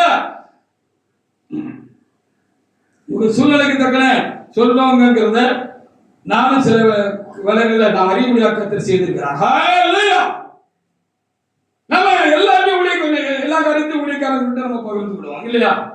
அப்படி பகிர்ந்து விடும்போது எல்லாம் அவங்க கேட்டு வாங்கி வச்சுக்கிடுவாங்க. சில ஊழியக்காரங்க என்ன செய்வாங்கன்னா, ஜெபிக்கிற பொழுது கர்த்தர் சொன்ன மாதிரியே என்ன செய்வாங்க, நம்ம தலை கழிச்சு ஜெபிக்கிற பொழுது தீர்க்க தரிசனம் கர்த்தர் சொன்ன மாதிரியே சில ஆலோசனைகளை கர்த்தர் சொல்லாமலே கர்த்தருடைய நாமத்தினாலே சொல்லுகிறதை நான் அறிந்திருக்கிறேன். ஹல்லேலூயா. அது எப்படி கர்த்தர் சொல்லலைன்னு அறிந்திருந்தேன் அப்படின்னு சொன்னா, நேற்று வரைக்கும் ஒரு காரியமாக ஜெபிக்கிற பொழுதெல்லாம் அதை குறித்து ஒரு பாதகமான காரியங்களை சொல்லிக் கொண்டே இருக்கிறார்கள் என்று சொல்லி வைத்துக் கொள்ளுங்கள். திடீர்னு இன்னைக்கு ஒரு பிரச்சனை வந்துட்டு, இந்த பிரச்சனையில அந்த மனுஷன் நேற்று வரைக்கும் நமக்குள்ள சிநேகமா இருந்த மனுஷன் அவர் நியாயமான காரணமா இருந்திருக்கும். அதனால அந்த ஆளு என்ன செஞ்சுட்டாரு, இன்னைக்கு எழுதி நின்றுட்டாரு வச்சுக்கீங்களேன். அன்றைக்கு திரும்ப அவரு ஒரு மறுமரியாதை கொடுத்து அவர் ஜெபிக்கிற பொழுது வருஷக்கணக்கா நேற்று வரைக்கும் அதை குறித்து வேற விதமா சொன்னாங்க இந்த ஊழியக்காரங்க. இப்போ இவரை விட்டுறக்கூடாது, இல்லைன்னா இவரு நமக்கு ஒரு விதமா எழுந்துருவாரு, இவரு ஒரு உண்மை உள்ள ஆளு அப்படின்னு அவங்க ஏற்கனவே மனசுல வச்சிருந்தாங்கன்னா என்ன செய்யறாங்க தெரியுமா, உடனே நேற்று வரைக்கும் அது வர காலம் ஆகும், ஆண்டுகள் ஆகும், நீ பக்குவப்பட வேண்டியிருக்கு, அப்படி வேண்டியிருக்கு, இப்படி வேண்டியிருக்கு சொன்னவங்க பரிசுன்னு இந்த சூழ்நிலை மாறினவங்க என்ன செஞ்சிருக்காங்க, அதுவும் அவங்க தான் சொல்லியிருக்காங்கிறது இப்போ தான் வழங்குது, நமக்கு வழங்குதா தகாத இப்போ சூழ்நிலை மாறினவங்க என்ன செஞ்சிருக்காங்க, நான் உன்னை ஆசீர்வதிக்க போகிறேன், நேற்று வரைக்கும் காலாகும், அதுக்கு நீ தகுதி போடணும், பக்குவப்படணும், அது காலத்துல வரும்னு சொல்லிட்டு இருந்தவங்க இப்போ மாத்தி என்ன சொல்றாங்க அப்படின்னு சொன்னா, நான் உன்னை ஆசீர்வதிக்க போகிறேன், அதற்குரிய காலம் வந்து விட்டது அப்படின்னு திடீர்னு மாத்தி சொல்றாங்க. அப்பதான் என்ன மாதிரி ஆட்கள்லாம் ஏற்று பார்த்தாங்க. ஹல்லேலூயா.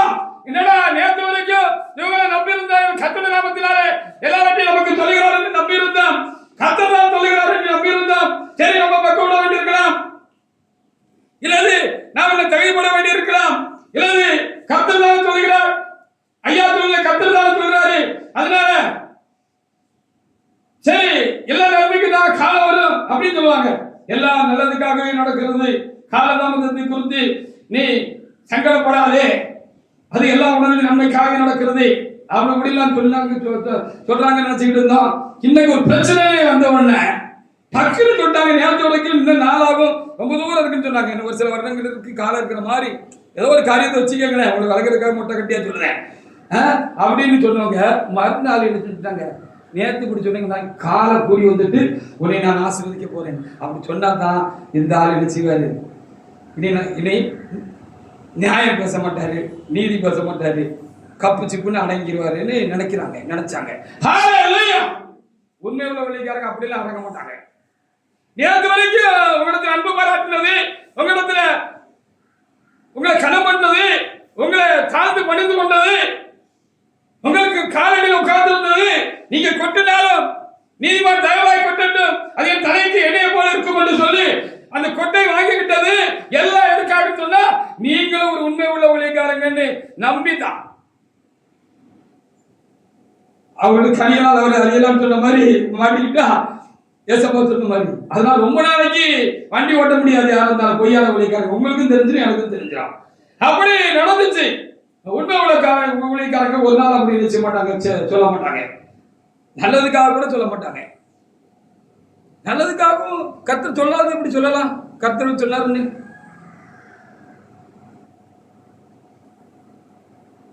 நீங்கள் என்னோட அனுபவம் இருக்கிறீர்கள். நீங்களே சொன்னா கூட நான் சொல்ல மாட்டேன். ஹல்லேலூயா! ஒருவேளை உங்களுக்கு சொல்லி இருக்கலாம், அதை நீங்கள் என்கிட்ட சொல்லலாம். ஒரு காரியம், இந்த காரியத்தை பத்தி கர்த்தர் உங்ககிட்ட ஏதாவது வெளிப்படுத்த சொல்லி இருக்கலாம்.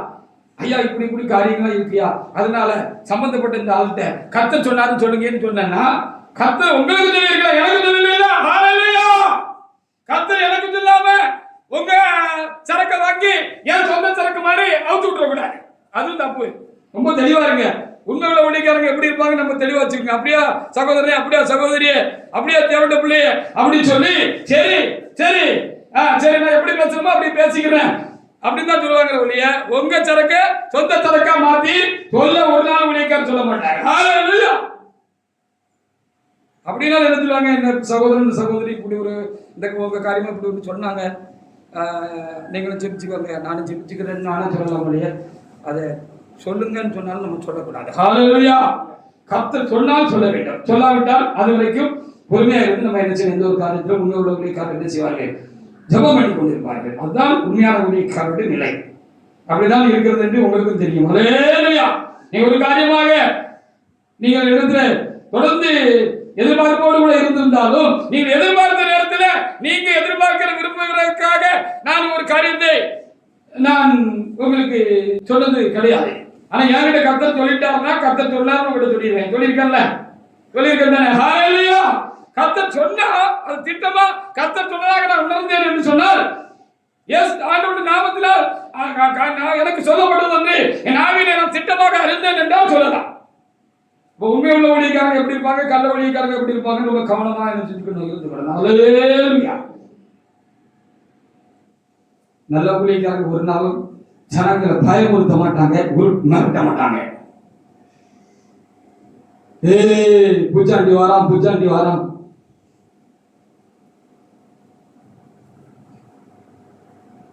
பூதம் வருது, பூதம் வருது, பூதம் வருதுன்னு மிரட்ட மாட்டாங்க. ஹல்லேலூயா! அவர் நேர்மையாளர்களாக இருப்பார்கள். கள்ள தீர்க்கதரிசிகளும் கள்ள போதகர்களும் இருப்பார்கள், இருக்கிறார்கள். அதனால் நாம் தெளிவுள்ளவர்களாக இருக்க வேண்டும் என்பதற்காக கர்த்தர் சொல்லுகிறார் என்று எண்ணுகிறேன். ஹல்லேலூயா! ஒருவேளை நீங்கள் ரொம்ப தெளிவா தீட்சண்யமா இருக்கணுங்கிறதுக்காக கர்த்தர் சொல்லுறாரா என்னன்னு தெரியல. என்ன நடந்துட்டு இருக்குன்னு எனக்கு ஒருவேளை தெரியாது. ஏன் செய்தி இப்படி வருதுன்னு எனக்கு தெரியாது, எதுக்குன்னு தெரியாது. சொல்லுன்னா சொல்லிட வேண்டியதான், எதுக்கு இன்னைக்கு இப்படி ஒரு பிரசங்கம், அது எனக்கே கூட தெரியாம இருக்கலாம். அது உங்களுக்கு இந்த காலத்துக்கு தேவையா இருக்கலாம்.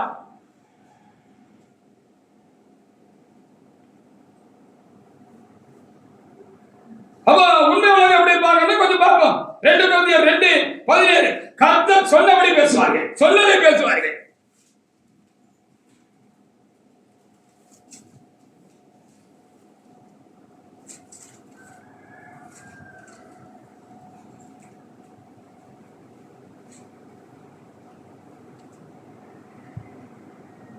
ரெண்டு கொரிந்தியர் 2:17 அநேகரை போல நாங்கள் தேவவசனத்தை கலப்பாய் பேசாமல், அநேகரை போல சொந்த சரக்கை சேர்த்துக்கிட்டு, சொந்த வார்த்தைகளை சேர்த்துக்கிட்டு,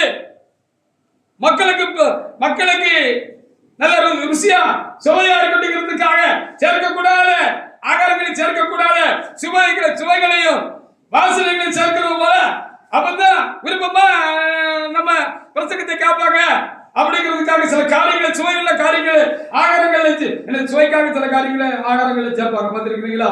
அதனால உடலுக்கு தீங்கு வரும். வாசனை சேர்த்துக்கிடுவாங்க. நல்ல வாசமா சுவையா இருந்தா நாக்கு என்ன செய்யும், கேட்கும். ஆனா வயிறு ஏத்துக்கிடாது. ஹல்லேலூயா! அப்படின்னு பேசக்கூடாது. வாசிங்க, என்ன திரும்ப ஆரம்பிச்சு வாசிங்க. அநேகரை போல நாங்கள் தேவவசனத்தை கலப்பாய் பேசாமல், ஆமா, தேவவசனத்து கூட சில காரியங்களை கலந்து, சொந்த காரியங்களை எல்லாம் கலந்து இப்படி சொன்னா நல்லா இருக்கும், சிரிப்பா சொன்னா நல்லா இருக்கும் அப்படிங்கிற மாதிரி சொல்லாம துப்புரவாகவும் தேவனால் துப்புரவாக என்ன தேவன் அறிவிய பிரகாரமாக என்ன செய்வாங்க, இவங்க என்ன செய்வாங்க, தேவனால் அருளப்பட்ட பிரகாரமாகவும் தேவன் அருளப்பட்ட பிரகாரமாகவும் கிறிஸ்துவுக்குள் தேவ சந்நிதியில் பேசுகிறோம். எங்க இருந்து பேசுறோங்கிற பயபக்தியோட பேசலாம். ஹல்லேலூயா. பேச்சு கவர்ச்சியா இருக்கணும் அப்படிங்கிறது முக்கியம் இல்ல. பேச்சு காரியமா இருக்கணும், கருத்தா இருக்கலாம், கரெக்டா இருக்கணுங்கிறதா இருக்கும். ஹல்லேலூயா. இவர்கள் பேச்சில் எப்படி இருக்கிறார்களோ அதே போல செயல்களில் இருப்பார்கள். ஹல்லேலூயா. இவர்கள் செய்ததை சொல்லுவார்கள் அல்லது சொன்னதை கண்டிப்பாக செய்வார்கள். அவர்கள் எப்படி இருப்பார்கள் என்றால் செய்தது ஒன்றா இருக்கும், சொல்லுகிறது ஒன்றாக இருக்கும், சொன்னதையும் செய்ய மாட்டார்கள். ஹல்லேலூயா. ஊழியக்காரர்கிட்ட நம்ம ஜாக்கிரதையா இருக்கணுங்கிறதுக்காக கர்த்தர் சொல்லுகிறார். அதற்காக ஆண்டவரை நான் சோதரிக்கிறேன். எனக்கு எந்த பயமும் இல்லை இந்த பிரசங்கம் பண்றதுக்கு. நான் வெளியரங்கமாக இருக்கிறேன் உங்களுக்கு முன்பாக. ஹல்லேலூயா. நான் வெளியரங்கமாக இருக்கிறேன். தேவனுக்கு முன்பாக நான் வெளியரங்கமாக இருக்கிறேன். தேவனுடைய பிள்ளைகளாக உங்களுக்கும் நான் வெளியரங்கமாக இருக்கிறேன். எனக்கிட்ட ஒளிவு மறைவு ஒன்றுமில்லை. நான் உங்களுக்கு முன்பாக எப்படி இருக்கிறேனோ அப்படியே உங்களுக்கு நீங்கள் இல்லாத போது இருக்கிறேன். நான் வெளியரங்கமாக இருக்கிறேன். ஹல்லேலூயா. இல்லைன்னா அப்படிப்பட்ட பிரசங்கத்தை பண்றதுக்கு கொஞ்சம் சங்கடமா இருக்கா. அதுலயும் திறமையான ஆட்கள் ஊழியக்காரங்களா இருக்கிறாங்க. எல்லாத்தையும் உள்ளுக்குள்ள மூடி வச்சுக்கிட்டு சண்டமாரமா பேசுறவங்க இருக்காங்க. அதை கண்டுபிடிக்கிறது கஷ்டம். நீங்க தெளிவா இருக்கீங்கன்னு சொல்றாரோன்னு நினைக்கிறேன் ஆண்டவர். ஹல்லேலூயா. ரொம்ப ஜாக்கிரதையா இருக்க ஊழியக்காரங்க காரியங்கள்ல. 1:4 வேத வாக்கியங்கள் எப்படி போதிப்பார்கள்? வேத வாக்கியம் ஒன்று சொல்ல, பைபிள் ஒன்று சொல்ல, கர்த்தருடைய வசனம் ஒன்று சொல்ல, அத வளைச்சி நெரிச்சி பேச மாட்டாங்க, உருட்டி புரட்டி பேச மாட்டாங்க. ஹல்லேலூயா. ஏன்னா கர்த்தருடைய வசனம் தான் நம்மளை ரட்சித்தது. அந்த கர்த்தருடைய வசனம் தான் நம்மளை பரிசுத்தப்படுத்துது. அந்த கர்த்தருடைய நல்ல போதனைகள் தான் நம்மளை நிச்சயமும் ஆழ்குறியாக என்ன செய்கிறது, நம்மளை நல்மனச்சாட்சி உள்ளவர்களாக ஒவ்வொரு நாளும் நம்மளை உயர்த்தி கொண்டே இருக்கிறது. நம்முடைய மனமும் குலமும் மாற்றுகிறது அந்த வசனம் தான். ஹல்லேலூயா. அதை கரெக்டா சொல்லுவாங்க அப்படின்னு சொல்லப்படுகிறது. வாசிங்க. ஒருவன் போதித்தால் தேவனுடைய வாக்கியங்களின்படி போதிக்கப்படுவான். ஒருவன் போதித்தால் தேவனுடைய வாக்கியங்களின்படி போதிக்கப்படுவான் என்று சொல்லப்படுகிறது. 2 கொரிந்தியர் 11:28-29 இவங்களுக்கு சபையை குறித்த ஜனங்களை குறித்த பார கண்டிப்பாக இருக்கும். ஹல்லேலூயா. உண்மையான ஊழியக்காரங்களுக்கு 2 கொரிந்தியர் 11:28-29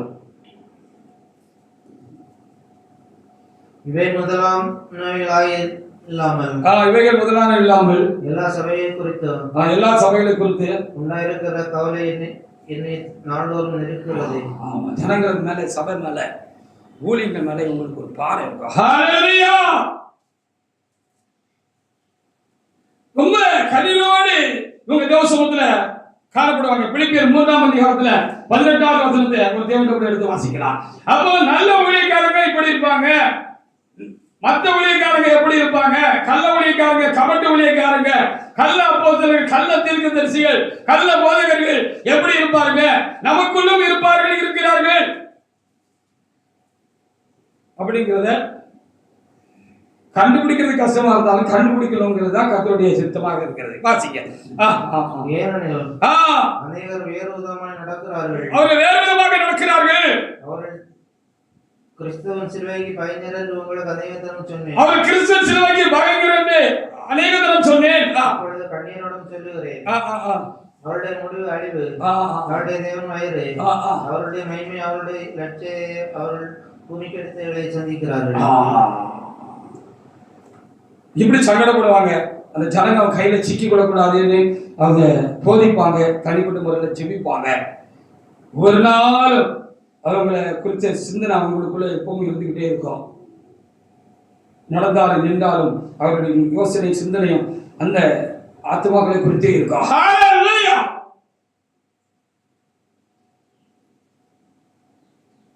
அவங்க சந்தோஷம் இவங்க சந்தோஷமா இருக்கும், அவங்க துக்கம் இவங்களோட துக்கமா இருக்கும், அவங்க சிரிச்சா இவங்களும் சிரிப்பாங்க, அவங்க முகம் வாடி போச்சுன்னா இவங்களோட மனசும் வாடி போகும். ஹல்லேலூயா. நல்ல ஊழியக்காரர்கள் தேவை, சரியில்லாத ஊழியக்காரர்கள் நம்ம கவனமா இருக்கணுங்கிறது தான் காரியம் என்று எண்ணுகிறேன். ஹல்லேலூயா.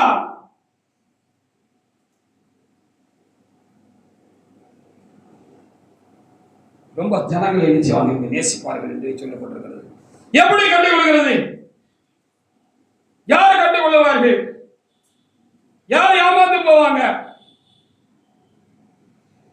2:2-11-12 நம்ம உண்மை உள்ளவங்களா இருந்தா, உண்மை உள்ளவங்க யாரு, உண்மை இல்லாதவங்க யாருன்னு நம்ம தெரிஞ்சுக்கலாம். நம்மளே உண்மை இல்லாம இருந்தோம்னா, ஆண்டவர் கடத்த காரியத்துல உண்மை உள்ளவங்களாக இருந்தோம்னா, அப்படிப்பட்ட சரியில்லாத மனிதர்களிடத்துல நம்ம ஏமாந்து போவோம், அவங்களால நம்ம வஞ்சிக்கப்பட்டு போவோம். அப்படிங்கிறதுதான் உண்மை. ஹல்லேலூயா. சில நேரத்தில் கர்த்தர் காலத்துக்கு முன்பாக சில காரியங்களை சொல்ல மாட்டார். காலம் வருகிற பொழுது நமக்கு தெளிவா காமிச்சிருவாரு. ஹல்லேலூயா. அதுக்கு முன்னால காண்பிக்கிறதும் ஒரு வகையில அது சரியா இருக்காதுன்னு நான் எண்ணுகிறேன், சில அனுபவங்கள் மூலமாக.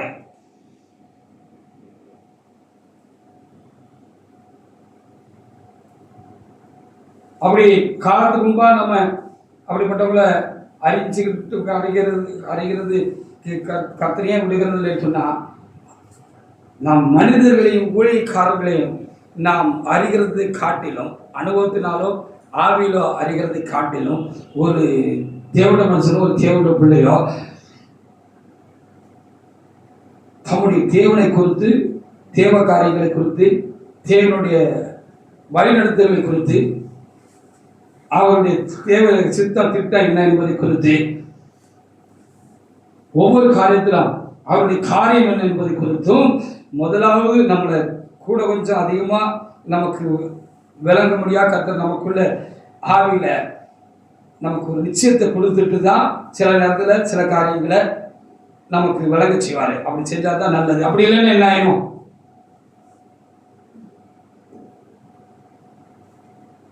அவங்கள பார்த்து நம்ம இடறி காலத்துக்கு முன்பா நம்ம பக்குவப்படாம காலத்துக்கு முன்பா அவங்கள குறித்து சில காரியங்கள் நமக்கு இடரான காரியங்கள் நமக்கு கர்த்தர் காமிக்காம வச்சிருக்காம காலத்துக்கு முன்பா காமிச்சிட்டாருன்னு வச்சுக்கீங்களேன், டோட்டலா நம்ம அப்செட் ஆயிடுவோம். ஹல்லேலூயா.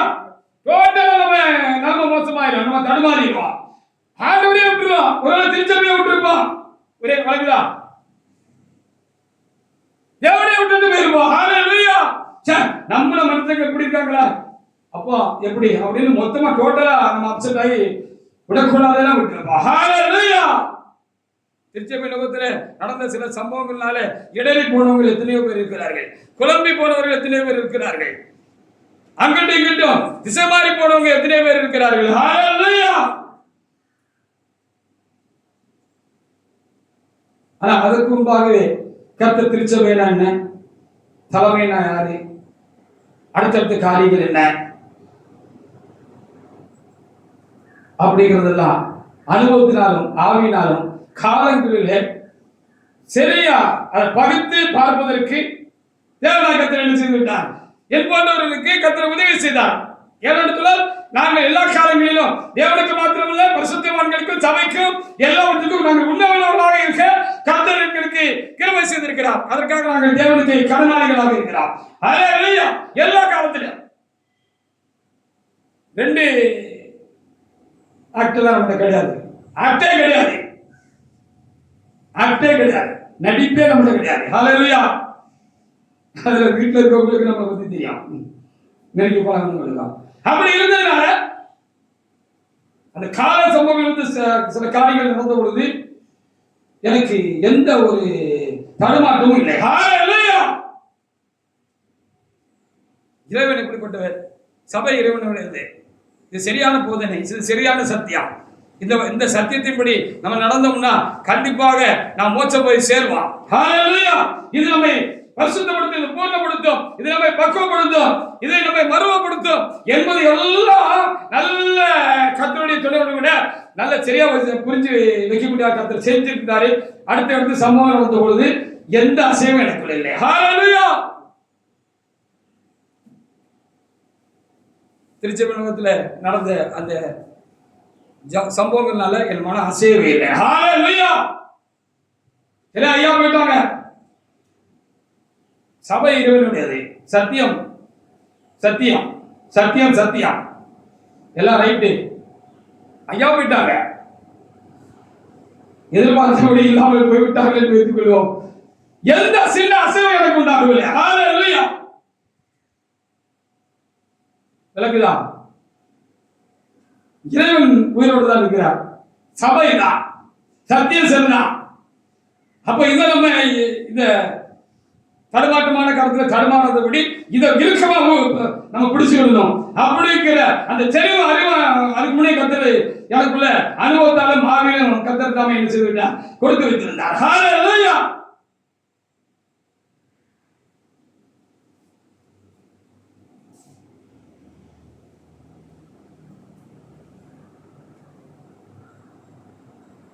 அப்போ 2 Thessalonians 2:11-12. அப்ப எப்படி காட்டி விடுவீங்க? நம்ம உண்மை உள்ளவங்களா இருக்கணும். அதான் ரொம்ப உண்மை உள்ளது. நம்ம உண்மை உள்ளவங்களா இருந்தா உண்மை இல்லாதவங்க யாருங்கிறத நமக்கு தெளிவுபடுத்தி கத்துக்கு எல்லா காலத்திலும் நம்மளை காத்து கொள்வார். அவருக்கு விளக்கி நாம காத்துக்கொள்ள நம்ம ஆத்மாவை காத்துக்கொள்ளலாம். ஹalleluya. எல்லாரையும் காட்டு நம்முடைய ஜீவனை காட்டிலும் ரொம்ப முக்கியமானது நம்முடைய ஆத்மா. அது மச்சா இறைவனோட கருத்தில் இருக்கலாம். அதுக்கு நம்ம உண்மை உள்ளவர்களா இருக்கணும். ஹalleluya. உண்மை உள்ளவங்க உண்மை இல்லாதவங்க நம்மளை புரட்டி வேற வழியில சைடு வாங்கி நம்மளை போகிறதுக்கு, நம்ம தடுமாறுறதுக்கு, நம்ம வஞ்சிக்கிறதுக்கு, கபடான காரியங்கள் சொல்லி நம்மளை ஏமாத்துறதுக்கு முற்பட்டாங்க அப்படின்னு சொன்னா கர்த்தர் விட மாட்டார். உங்களுக்கு வழங்குறதா? ஹalleluya. பெருங்கூட்டமே தப்பான வழியில போய்கிட்டு இருக்கு. தப்பான முன்னால போய்கிட்டு இருக்கு. வாசிங்க. ஆகையால் சத்தியத்தை விசுவாசிக்காமல் அநீதியில் பிரியப்படுகிற யாவரும் ஆக்கினைக்கு உள்ளாக்கப்படும்படிக்கு அவர்கள் பொய்யை விசுவாசிக்கத்தக்கதாக கொடிய வஞ்சகத்தை கர்த்தர் அனுப்புவார். ஹalleluya. யார் ஏமாந்து போவாங்க? சரியில்லாதவங்க, உண்மை இல்லாதவங்க, உறுதி இல்லாதவங்க, சொந்த காரியத்தை சொந்த வைராக்கியத்தை நினைச்சத கர்த்தருடைய சித்தம் என்னன்னு பார்க்கணும். எந்த ஒரு காரியத்திலும் நம்ம ஒண்ணு நினைக்கும், அந்த காலத்துல கர்த்தருடைய சித்தம் என்னன்னு பார்க்கணும். ஹalleluya. அது ரொம்ப கவனமா இருக்கணும். அது ஊழியத்துல இருக்கிறவங்க நம்ம ஒண்ணு நினைக்கிறோம், அது நமக்கு நல்லதா படுகிறது, அது சரின்னு நமக்கு படுகிறது, சரிதான். சரின்னு படுகிறது சரிதான். ஹalleluya. சரின்னு படுகிறது சரிதான். ஆனா அதுல கர்த்தருடைய சித்தம் என்ன இருக்கிறது தான் முக்கியம்.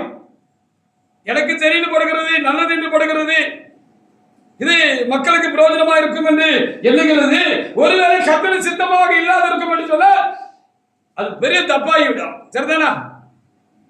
அப்ப இதுல எது முக்கியம்? என்னுடைய யோசனை சிந்தனை அல்ல, கர்த்தருடைய சித்தம் என்னங்கிறது நம்ம தெளிவா ஆரம்பிச்சு இதையும் செய்யலாம். அப்படி உறுதியா இருக்கிறவங்க சாதாரணப்பட்ட வஞ்சகமான காரியங்களை கொண்டு வர முடியாது. வஞ்சகர்களுடைய வஞ்சகத்திலே வலைகளை வீழ்ந்து அகப்பட்டும் போக மாட்டோம். ஹalleluya.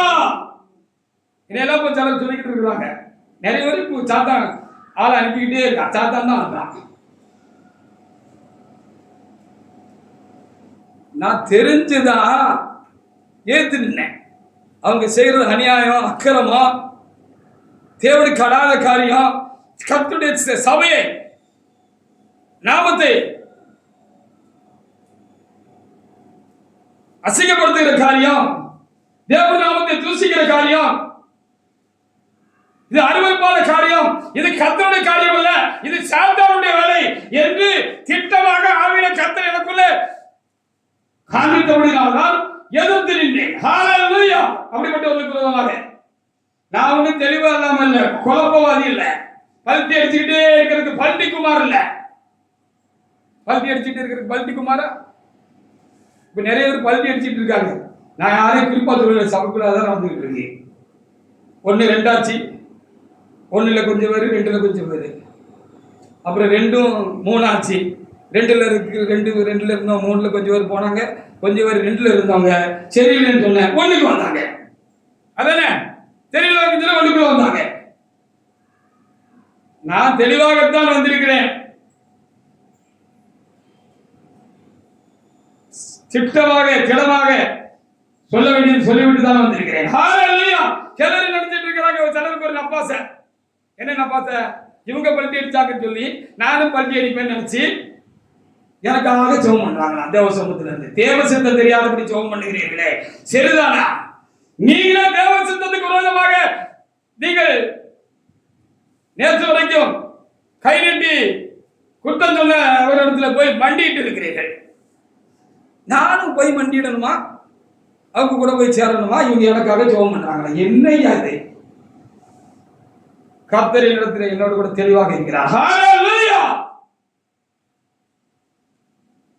கிழக்கு உதித்த சூரியன் மேற்க உதிச்சாலும் அது நடக்காது. ஆமென்.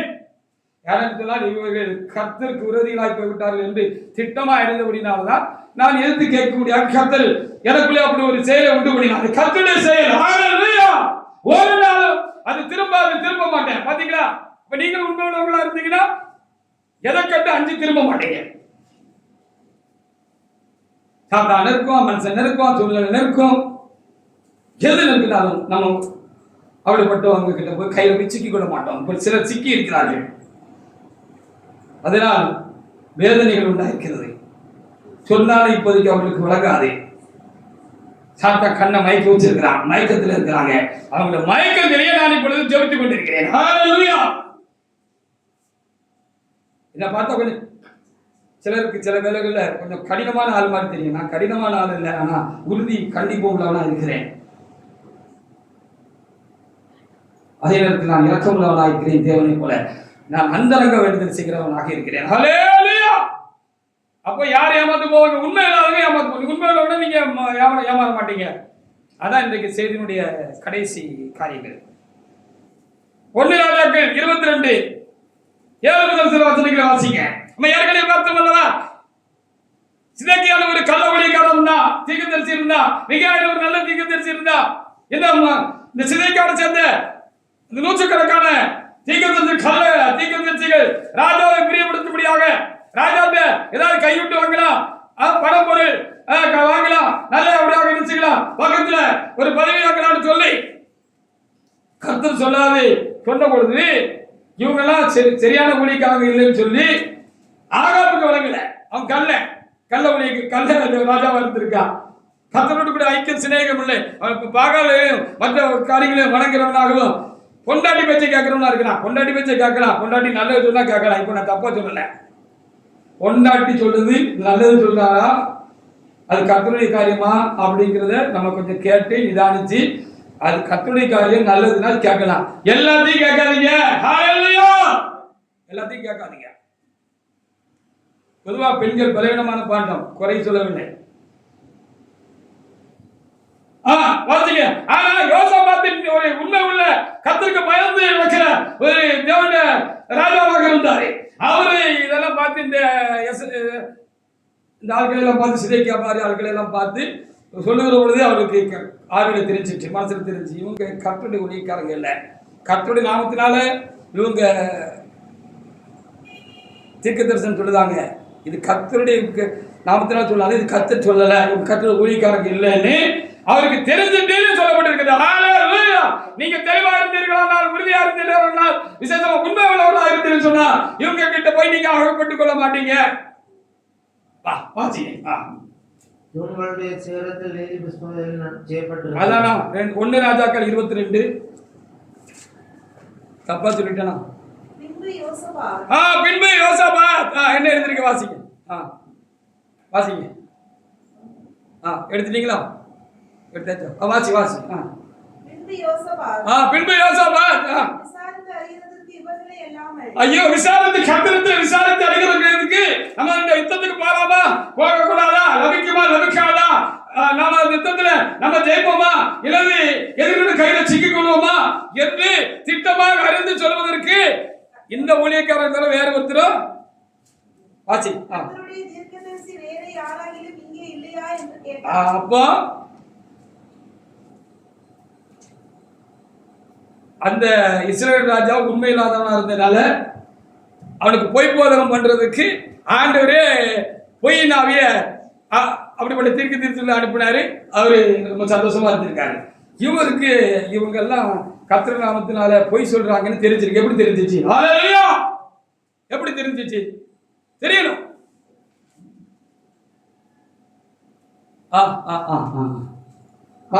அப்பொழுது இஸ்ரவேலின் ராஜா ஆமா கர்த்தரிடத்தில் விசாரித்து அறிகிறதற்கு அவர் இன்னும் ஆள் இருக்கிறாரு. ஏன் அவரை இவன் கூப்பிடல? இஸ்ரவேல் ராஜா ஏன் கூப்பிடல? இவங்க எல்லாம் கூப்பிட்டாங்கன்னா இவங்களுக்கு தக்கன சிங்கி அடிக்கிறாரு. சிங் டிங் டிங் டிங்னு சிங்கி அடிக்கிறாரு.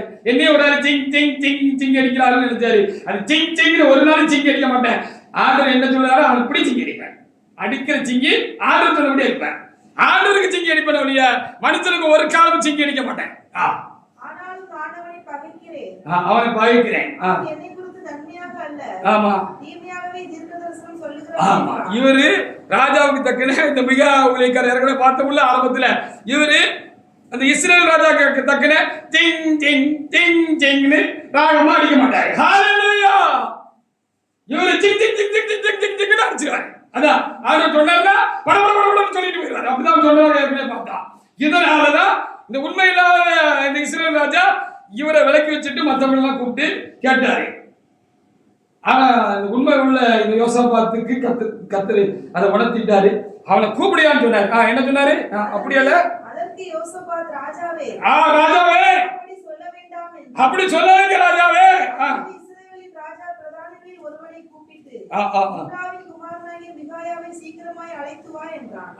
பாத்தீங்களா? ஹல்லேலூயா! சாத்தான்கிட்ட நீங்க எவ்வளவு எச்சரிக்கையா இருக்கீங்களோ அதுக்கு கொஞ்சம் கூட குறையில்லாம இந்த கள்ள ஊழியக்காரங்கிட்ட நீங்க எச்சரிக்கையா இருக்கணும். இல்லைன்னா மோசம் பெறுவீங்க அப்படிங்கறதா எனக்கு செய்தி கூட இருக்கு. ஹல்லேலூயா! ஒண்ணு மோசம் பார்க்கறதுக்கு ஏதோ ரெடி பண்ணிக்கிட்டு இருந்திருப்பாங்க, இல்லைன்னா இப்ப மோசம் போக்கிக்கிட்டு இருப்பாங்க. ஜாக்கிரதையா இருக்கணுமா என்னமோ எனக்கு தெரியாது. நான் செய்தி கிடைச்ச உடனே நினைச்சேன், எதுக்கு ஐயா இன்னைக்கு இப்படி ஒரு செய்தி அப்படின்னு நினைச்சேன். நான் நினைச்சேன். ஆனா என்ன சொல்லிட்டேன்? அவரு வாயை பொத்திட்டேன். நீ என்ன சொல்றது சொல்லிடுறப்பா. ஹல்லேலூயா! ஏதோ காரியத்துக்காக கர்த்தர் சொல்ல சொல்லுகிறார். ஹல்லேலூயா! அப்படின்னு என்ன செய்திருக்கிறது அங்கே எழுதிருக்கிறத பார்க்கிறோம். மாஸ்டர் முடிச்சாச்சா? 7 to 9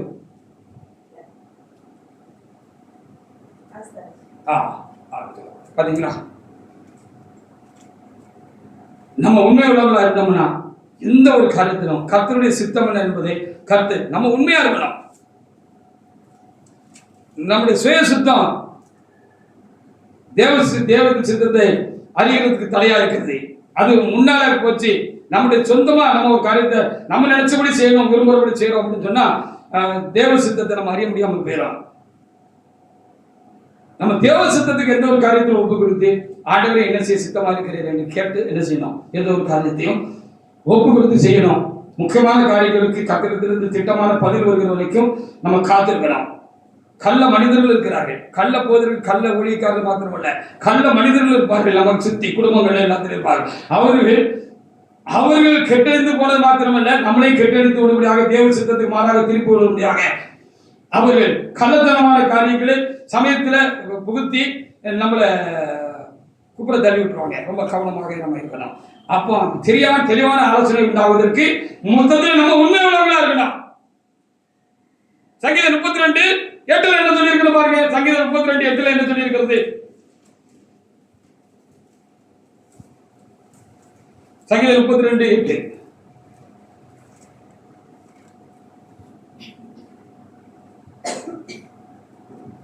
நான் உனக்கு போதித்து நீ நடக்க வேண்டிய வழியை உனக்கு காட்டுவேன். நான் உனக்கு போதித்து நீ நடக்க வேண்டிய வழியை உனக்கு காட்டுவேன். உனக்கு காட்டுவேன். நான் கண்களை வைத்து ஆமா உனக்கு ஆலோசனை சொல்லுவேன். கண்களை வைத்து உனக்கு ஆலோசனை சொல்லுவேன்னு சொல்லப்பட்டிருக்கிறது. ஹல்லேலூயா!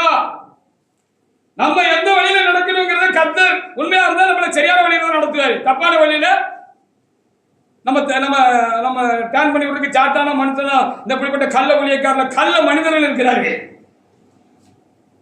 இவரு கள்ளனா இருப்பான், நம்மளே கள்ளனாக்குறதுக்கு கள்ள ஆலோசனை சொல்றான். ரொம்ப தெளிவா இருந்திருக்காங்க. ஹல்லேலூயா! என்கிட்ட வந்து சொல்ல வேண்டியதானே? நான் உறுதியும் தெளிவும் உண்மையுமா இருக்கிறபடினால ஒரு வேலை என்கிட்ட வர மாட்டான். ஹல்லேலூயா. என்ன பார்த்தாலே பார்க்காத மாதிரி விலகி போயிடுவான். இல்ல நல்ல பணமா சோத்திரையான்னு சொல்லுவான். உண்மையாக இருக்கணும், உறுதியாக இருக்கணும், தெளிவாக இருக்கணும். ஹல்லேலூயா. முதல்ல உண்மை இருந்தா உறுதியை தெளிவை கர்த்தர் தருவார். இவன் கல்ல இவன்ட்ட கவனமாரி, இவன்ட்ட போக்குவரத்தை குறைச்சிரு, இவன்ட்ட திரும்ப திரும்ப போனேன்னா அடிமையில அடிபிடிச்ச அம்மையும் நகலும் சொன்ன மாதிரி தப்பான காரியங்களை சொல்லுவான். அதனால இவனுடைய காரியங்களை கட் பண்ணி விலக்கி நீ நடந்து கொண்டு கர்த்தர் திட்டமா சொல்லியிருக்காரு. ஹல்லேலூயா. எப்படினாலும்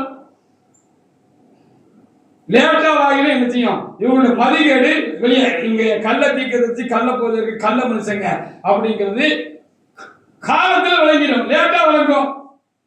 உண்மை இல்லாதவங்க இருந்து லேட்டா விளங்கி நம்மளும் அதனால ஏதாவது ஒரு கசப்பான அனுபவத்தை பெற்று அது ஒரு பெரிய பாதிப்பு நம்முடைய ஆத்மா வாழ்க்கையில நிரந்தரமாக செய்ய முடியாத ஒரு காரியம் நம்ம வாழ்க்கையில் உண்டாக விடாதபடிக்கு நம்ம உண்மை உறுதியும் தெளிவுள்ளவர்களாக இருக்கணும்னு கர்த்தர் சொல்றார். வாசிக்கலாம் 2 Timotheus 3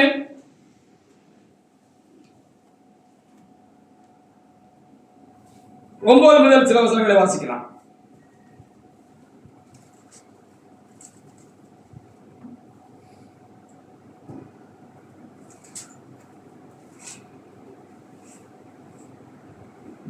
ரெண்டு தீமோத்தேயு 8:9 மட்டும் வாசி.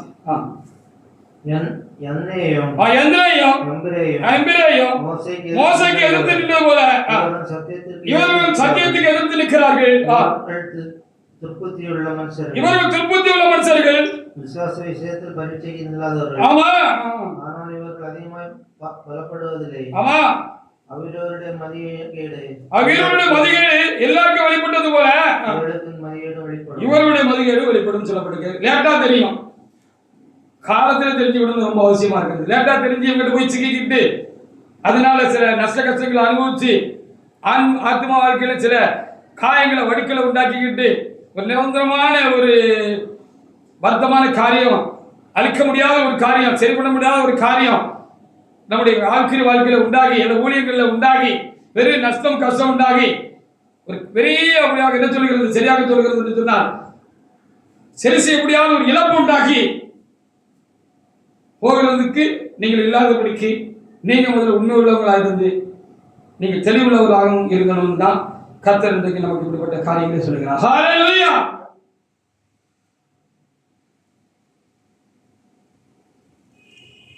தானியேல் 12:10